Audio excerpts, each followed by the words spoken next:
క్రికెట్లో కొందరు ఆటగాళ్ళు ఖచ్చితంగా స్టార్లు అవుతారని అనుకుంటాం.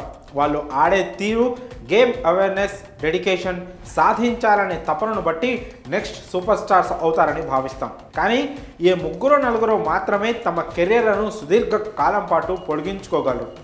ఇది అందరి ప్లేయర్లకు సాధ్యమయ్యేది కాదు. ఆటగాళ్ళు రాణించినప్పుడు కాదు, వాళ్ళు ఫెయిల్ అయినా టీంలో నుంచి తొలగించకుండా ఉండాలి. ప్లేస్ పక్కా అని ధైర్యం ఇచ్చి ఆడించే కెప్టెన్, కోచ్ ఉండాలి. అప్పుడే క్రికెటర్లు ఫామ్ దొరకబుచ్చుకొని తమదైన శైలిలో అడుగులేయగలరు.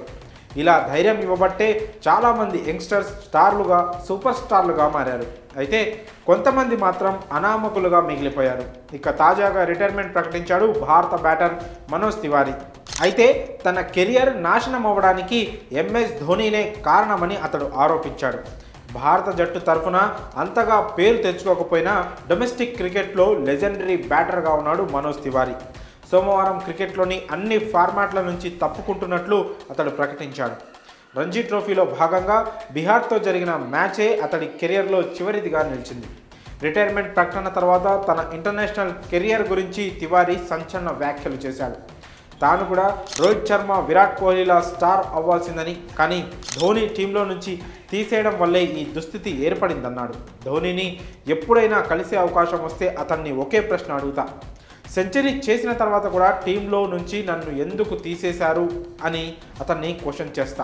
అప్పటి ఆస్ట్రేలియా టూర్లో ఎవరూ పరుగులు చేయలేదు. విరాట్ కోహ్లీ, రోహిత్ శర్మ, సురేష్ రైనా ఇలా అందరూ విఫలమయ్యారు అని మనోజ్ తివారీ చెప్పుకొచ్చాడు. ఆసీస్ టూర్లో కోహ్లీ, రోహిత్, రైనా ఫెయిల్ అయ్యారని, కానీ సెంచరీ చేసిన తనను మాత్రమే టీంలో నుంచి తీసేశారని మనోజ్ తివారీ వాపోయాడు. ఇప్పుడు తాను కోల్పోవడానికి ఏమీ లేదన్నాడు.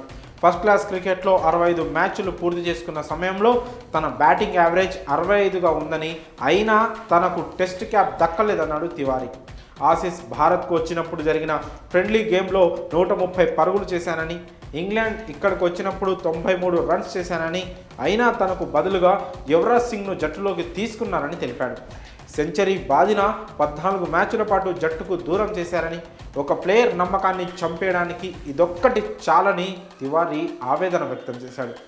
తన కెరియర్ నాశనం అవడం వెనుక చాలామంది హస్తం ఉందని, వాళ్ళ పేర్లు బయటపెట్టడం ఇష్టం లేదన్నాడు. మరి ధోనీపై తివారీ చేసిన తీవ్ర వ్యాఖ్యలపై మీ అభిప్రాయాలను కామెంట్స్ రూపంలో తెలియజేయండి.